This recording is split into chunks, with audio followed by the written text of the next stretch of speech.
Today we are going to discuss about connection pooling in PostgreSQL. Whenever the user is requested, the server will respond. All the new connections will land on the postmaster. Postmaster is the first background process when the cluster is started or database is started.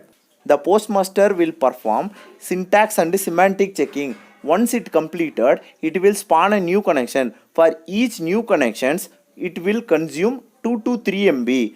In case if the number of new connections are too high, it will consume more memory for creating these connections. So it will cause the performance degrade.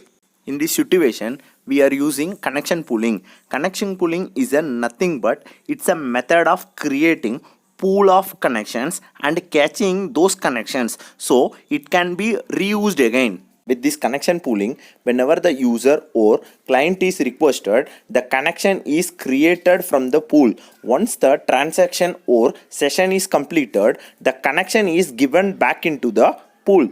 Let us assume the user or client to create multiple connections for the same database with same user details as earlier connection.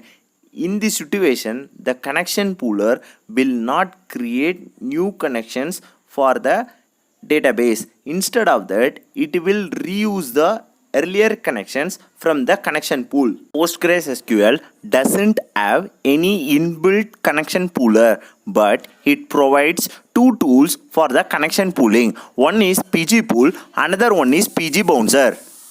pgpool is a utility of middleware solution that works between Postgres server and client application.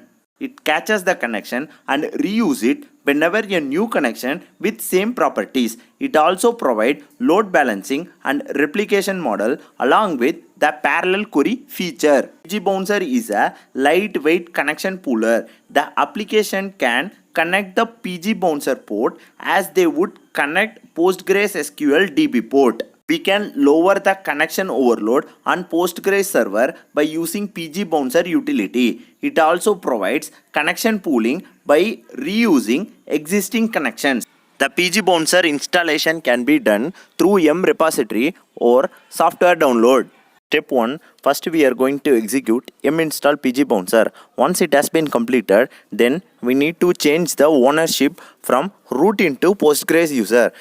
If you see the result of M install pgbouncer, it will download the requested library files and installing it one by one. Once it has been completed, we are going into cd/etc pgbouncer. Default, the pgbouncer has been installed over here. Now I am going to check the ownership by using ls-lrth. If you see here, the root user is the owner of pgbouncer. Now I am going to change the ownership root into Postgres user by using chown command. After changing the ownership, I am going to verify the files permissions inside the pgbouncer directory. If you see here, all the files having read only for Postgres user. Now I am going to change the permission read only into read and write by using chmod command. There are two important configuration files in pgbouncer. First one is pgbouncer.ini. This files contains all the parameters need to be configured for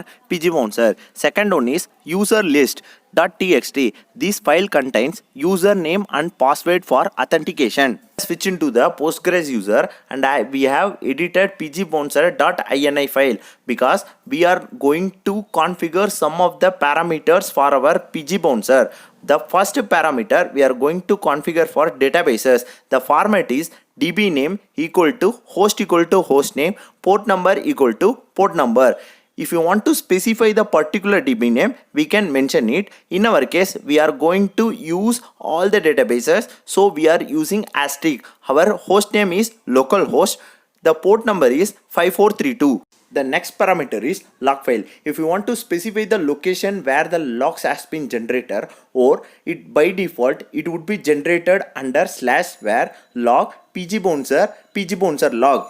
Listen address. Here we can define where the pgbouncer can listen the application server connections. If you want, we can define particular IP address, or else by default it would be asterisk, which means it will listen all the IP address connections. The next parameter is listen port. By default, it would be 6432. If we want, we can change it as per our environment. Next parameter is authentication type. It is used to authenticate users. It also support any plain, trust, cert, MD5 and PAM. The next one is authentication file. It is used to load username and password. Based on the authentication type, we will mention the password format here. Admin user, comma separated list of database user that are allowed to connect and run all the commands on the console. Stat user, comma separated list of database user that are allowed to connect and run read-only queries on the console. The next parameter is pool underscore mode. It defines when a server connection is released back to the pool based on session. After a session disconnected, it is a default mode. Next one is transaction. After a transaction finishes. And last one is statement. After a statement finishes. In real time, we won't use statement mode because transaction spanning multiple statements are disallowed. The next parameter is server reset query. It defines query sent to server on connection release before it making available to other clients. The default one is discard all. We used pool mode equal to transaction. We won't use this parameter because as a client must not use any session based feature for each transaction ends up with a different connection and gets a different session state. The next parameter is max client connection. By default, it is 100. If we used more than 1000 connection, we should increase the U limit value. Otherwise, it will cause connectivity issue. Next parameter is default pool size. It defines how many server connections allowed per database. By default, it is 20. Once we done the parameter configuration in pgbouncer.ini file, then we need to create a user list file under /etc pgbouncer directory. The next step is we are going to connect the database and create a MD5 password for the user which we are going to make an entry on the user list. Once we connected the database, I am going to get the list of available user details by using /du. Now we are going to create a MD5 password for each user by using select MD5 within the bracket of username. It will provide the 32 character of hexadecimal value. Now we are going to create MD5 password for 2 users and we have to copy the result into Notepad. The next step is we have to make an entry on the user list. The user list file contains our database username and password for authentication. The password can be either plain text format or MD5 format. Already collected the username and MD5 password details. Now we just added those details in our user list file. The next step is we have to start the pgbouncer services by using systemctl. Once the services is started successfully, we can verify the service status by using systemctl status pgbouncer or ps-grep pgb. It will provide the information of the services is up and running or not.